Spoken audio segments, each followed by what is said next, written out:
enabling people to take their lives. It's a form of suicide. And again, it comes back to, oh, life's over, the person's no use anymore, let him get rid of himself. And the quality of life is awful, terrible pain, so on and so forth. Well, frankly, life is always painful. Life is suffering. That's what the Buddha taught us. We know that sometimes the suffering is intense, but nevertheless, life is suffering. And we're doing our best to make our way through it. And to make our way through it, and to come out of it, and to come out of our suffering, we have to do our best to do things properly, and to do things well, and to grasp the opportunities to learn. And I'm not yet in the position of being terminally, well, I say I'm not yet in the position of being terminally ill. I am terminally ill. You're all terminally ill. Because we're all going to die. We know that. From the moment we're born, we're terminally ill. And yet we say, oh, this person's terminally ill, this person's going to die. This person's going to die before me. Well, you don't know. I had a group of people a few years ago that I taught in a place called Dorridge. And there was a little group that I took once a week, and they'd signed up to do this for 6 weeks. And there was this middle-aged woman, Kathy, who I know for some time, and she had been seriously ill for some years with cancer. And Kathy came to this group with her husband, and after the second week, Kathy couldn't come again because she fell ill again. The cancer flared up, and she fell ill. And I remember the rest of them, there were only a few of them, sitting there shaking heads. Poor Kathy. And I remember this old man, poor Kathy, like, she was going to go well before him. Well, it wasn't so. He died for him, ended up dying before she did. In fact, 2 of them went before she did. You don't know. True? You don't know. Because we're all terminally ill. She was diagnosed as terminally ill. The others weren't. But actually, we're all, we don't know. We're all on the way out. And are we less useful? Is our life less meaningful because we're dying? No. This is something we have to learn from. This is an opportunity for growth and understanding. And if you do, in a way, if you get the diagnosis, you've only got 6 months or a year or something, well, I don't know how I will feel if the doctor tells me that. I'll probably be a bit alarmed. But, as we're all going to go, if you think about it, if you're told, well, you've got 6 months, well, I bet it concentrates your mind a bit, and you spend those months leading up to your death much more carefully than otherwise.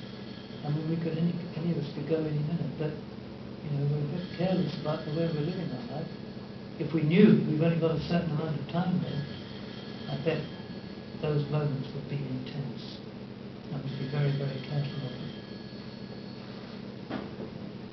So, euthanasia, it's a stupid thing. It's a very sad thing. It's a very, very dangerous step too. When people think, well, there's no use any longer, it's worn out, let's get rid of it, polish him off. Serious matter, really. We have to try and understand, and try to understand what life is really about. It's not just about being useful. I did a talk, an afternoon, about 25 years ago, at Regent's Park College for a group that put on a weekend conference on reincarnation, fact or fiction. And it was a pretty wacky group, I can tell you. I went along to stand in for a world-famous person called Dr. Ron Mooney, who's an expert on reincarnation, or at least the theory of reincarnation. And he fell ill, he couldn't come. So someone I knew about me and rang me up and said, would I do it? I said, well, the Buddhists don't actually believe in or teach reincarnations, rebirth. Well, come and tell us about that. So along I went. And I joined, some pretty sort of wacky people, I can tell you. And the people who went with me, I've never forgotten it. There was one woman there giving sort of talk at one point, and she was a hypnotherapist, and she was going on about how she had a client come to her who was suffering from itchy knees, and she discovered by regressing him into his past lives, in a previous life, he couldn't keep his socks up. You don't quite understand this, but it was they kept falling down in a previous life, so in this life his knees itched. So some pretty crazy sort of people there, but it was interesting anyway. And the point of my story is that there was a kind of seminar at the end, and it was, they were talking about abortion, and you know, maybe sometimes there was an argument for abortion when they knew that the fetus was damaged and the child would be permanently disabled. And I remember this chap saying, oh well, he'd known someone who'd been born unable to walk and unable to do many things, but then he managed to, you know, study, and he turned out to be a very useful chap. And it all seemed to hinge on whether someone was useful. And I find that very important. You know, life is not just about whether you're useful. Life is much more than that. Life really for us is a consequence. It's a result of various things that have happened in previous lives, and this life comes out of, as a consequence of various actions, and a consequence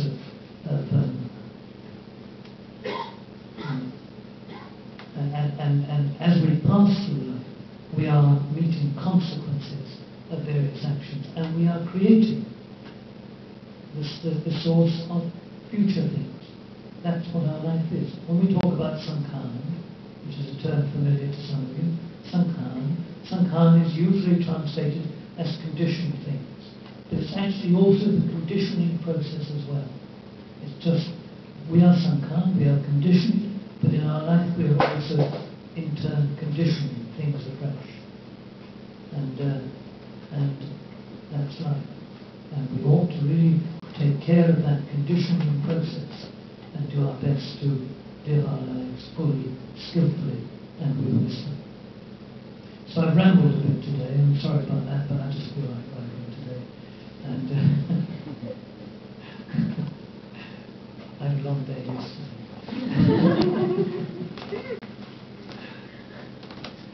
So if you've got any questions, or you haven't quite understood what I've said, I'd be very happy to try and make things clearer. I'm determined that today we invite Mechi, we call her little sister Mechi Noor, to give her celebrated first sermon.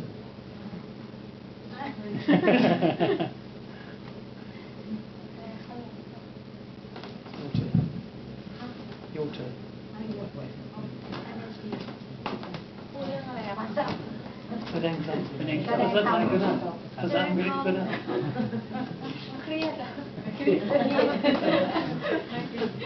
She hardly ever stops talking to her. แสดงธรรมแล้วแม่ชีเพิ่งจะบวชมาได้ประมาณ2 เดือนนะคะไม่รู้ถึงมาเอางี้แม่ชีเล่าเรื่องว่าทำไมแม่ชีถึงมาบวชเป็นแม่ชีดีกว่าก็คือหลายๆคนอาจจะสงสัยว่าทำไมแม่ชีอยู่ดีถึงมาบวชใช่ไหมคะถึงขั้นหนูโกนผมเลยมาเป็นแม่ชีอะไรอย่างเงี้ยคือจริงๆแล้วก่อนหน้านี้แม่ชีก่อนที่จะเป็นแม่ชีแบบเป็นคนที่แบบดื้อทั้งกินเหล้าดื่มเหล้าทุกวันแล้วก็ดื่มเยอะเหล้าสูบบุหรี่เล่นการพนันคือทุกอย่างแล้วพ่อแม่แบบส่งมาเรียนเงี้ยก็ไม่ตั้งใจเรียนไม่สนใจเรียนเคยเรียนที่นิวคาสเซิลมาก่อนแล้ว1 ปีเป็นมาสเตอร์เหมือนกันแต่ว่าไม่ไปเรียนค่ะพอเรียนอัธนันก็ไม่ผ่านด้วยตัวเองก็ทำสิ่งที่ไม่ดีมาเยอะจนกระทั่งวันหนึ่งเนี่ยเราเริ่มรู้สึกได้ว่าอายุเริ่มเยอะแล้วทำในสิ่งที่มันเป็นอย่างเงี้ยแล้วมันไม่ดีพอนี้มันก็เกิดความรู้สึกอยู่ในใจของเราพ่อแม่เราก็ไม่รู้หรอกว่าเราแบบทำไม่ดีไว้ใช่ไหมคะแต่มันเป็นเหมือนแบบมันเป็นสิ่งที่เราเคยทำไว้เหมือนกรรมแล้วมันก็แบบอยู่ในใจตลอดเวลาคราวนี้แม่ชีก็เลยตัดสินใจว่าถ้าเกิดว่าเราลงทะเบียนเรียนใหม่แล้วตัวเองได้มีโอกาสที่ส่ง dissertation แล้วก็จะตัดสินใจบวชเป็นแม่ชีเพราะว่ามันรู้สึกไม่ดีอะไรเงี้ยแ แล้วเราก็เก็บความรู้สึกนั้นอยู่ในใจเป็นปีอะค่ะจนกระทั่งวันนึงที่แม่ชีส่ง dissertation แล้วแม่ชีก็มาหาหลวงพ่อบวชเลย โกนหัวอะไรเงี้ยก็เหมือนที่บอกไว้ว่าบางทีกรรมคนอื่นเขาอาจจะไม่เห็น แต่ว่าสิ่งที่เราทำอะเราก็จะรู้ด้วยตัวของเราเองค่ะ วันแม่ชีพูดเป็นภาษาอังกฤษเลยก็จะได้ มันยากของฉัน Someone would like to translate พูดภาษาอังกฤษไม่ได้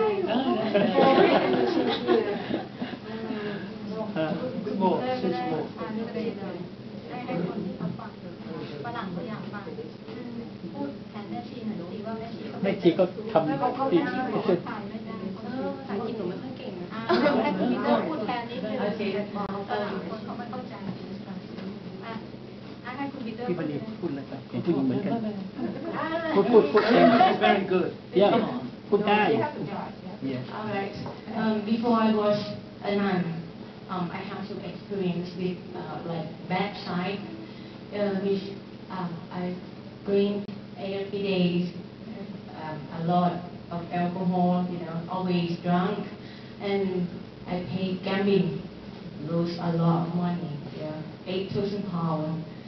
I didn't study, I didn't concentrate to study, and I feel guilty in my mind. I just know myself with my parents, they don't know, even they give me money. They support me to study, but I still did something is not good, and one day something happened to me because I didn't went to study, so my attendance is not enough. So it's like I have to fail. I just thinking in myself, oh my God, what happened to me? What I have done? I would like to change myself, and guilty is happening in my mind. Even my parents don't know, but I know.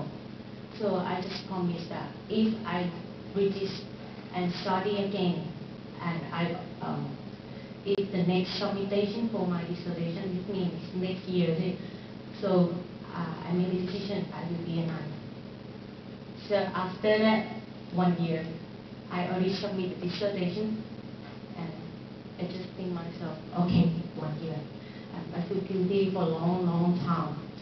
After that, I went to the temple and asked the Lord, could you help me? I would like to be a nun. And he said, okay, no problem.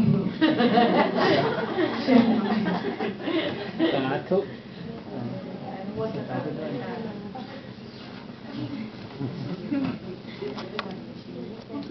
I'm